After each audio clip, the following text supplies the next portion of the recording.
Royal Recruits arrived in Clash Royale in March 2018 with one of the most unique deployment mechanics ever added to the game. 6 soldiers deployed in a horizontal line across the entire width of one half of the board for 7 elixir. The promise was strategic.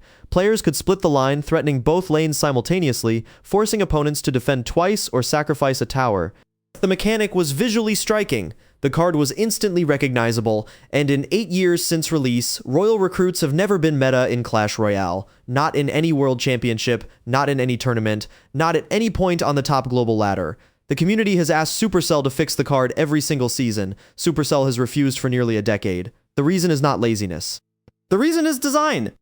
To understand why Royal Recruits have never worked at the top level, you have to understand the elixir economy of competitive Clash Royale. 7 elixir is a massive commitment. For 7 elixir, players could deploy a Mega Knight, a P.E.K.K.A., a Lava Hound, an Electro Giant, or a maxed beatdown push around a Giant. All of those options threaten significant tower damage if not stopped. Royal Recruits, in contrast, threaten 0 tower damage if any single area damage spell is played on them. Fireball, 4 elixir. Poison, 4 elixir. Earthquake, 3 elixir. The Log, 2 elixir. Any of these spells played at the right moment can cripple the entire push. The math is brutal. 7 elixir of investment can be neutralized for 3 or 4 elixir of spell. The opponent walks away with a positive trade. The split deployment, which was supposed to be the card's strategic strength, turned out to be its weakness. Splitting the Royal Recruits across both lanes spreads them out, which makes them even easier to clear. A single fireball on 3 units in one lane removes them entirely. A single log on a 4-unit cluster does the same. The opponent does not need to defend both lanes.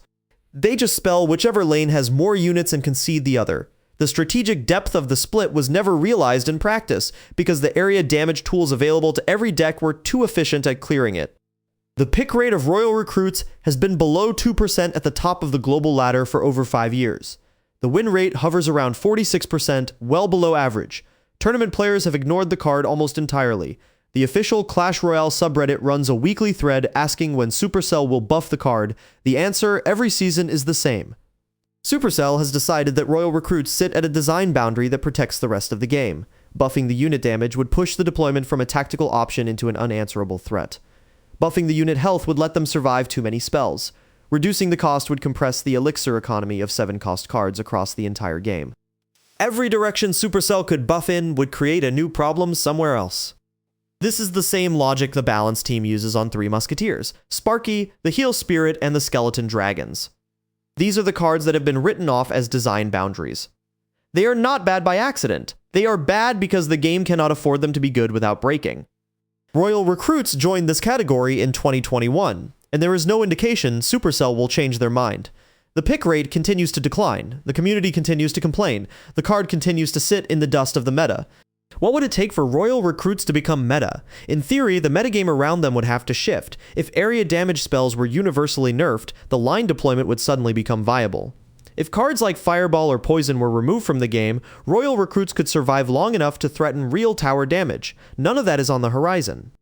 Area damage is core to the design of Clash Royale's spell balance, and Supercell has shown no interest in removing it.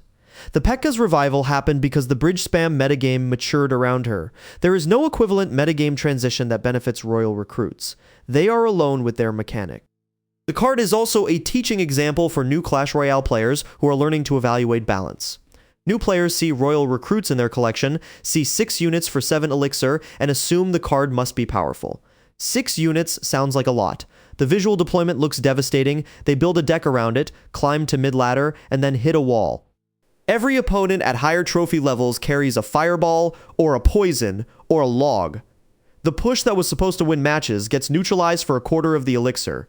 The new player either learns to drop the card from their deck, or they stop climbing. This is in a strange way an intended outcome. The card teaches the lesson that elixir efficiency matters more than raw unit count. That lesson is one of the most important strategic lessons in Clash Royale.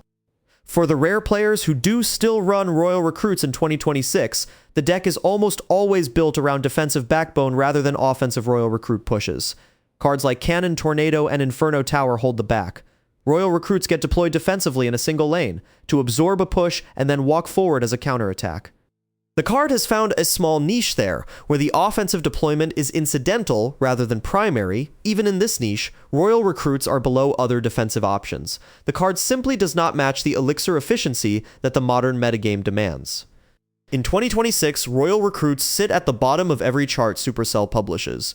The pick rate is at an all-time low, the win rate is below average. The community has stopped expecting buffs.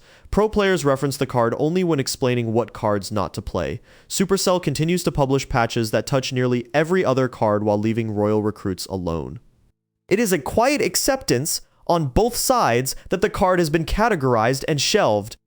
The Royal Recruit story is an important one for understanding how Clash Royale's design works.